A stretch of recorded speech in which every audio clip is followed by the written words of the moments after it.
শপথ আলোকোজ্জ্বল মধ্যদিনের, শপথ রাতের অন্ধকারের যখন তা চারদিকে ছেয়ে যায়।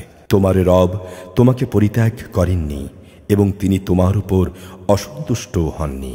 অবশ্যই তোমার পরবর্তীকাল আগের চেয়ে উত্তম। অল্প দিনের মধ্যেই তোমার রব তোমাকে এমন কিছু দেবেন যে তুমি এতে খুশি হয়ে যাবে। তিনি কি তোমাকে এতিম অবস্থায় পাননি, অতঃপর তিনি তোমাকে আশ্রয় দিয়েছেন?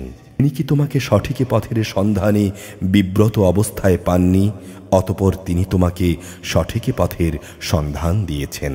তিনি কি তোমাকে নিঃস্ব অবস্থায় পাননি, অতঃপর তিনি তোমাকে অমুখাপেক্ষী করে দিয়েছেন?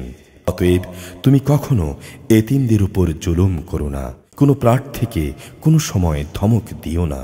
তুমি তোমার মালিকের অনুগ্রহ সমূহ বর্ণনা করে যাও।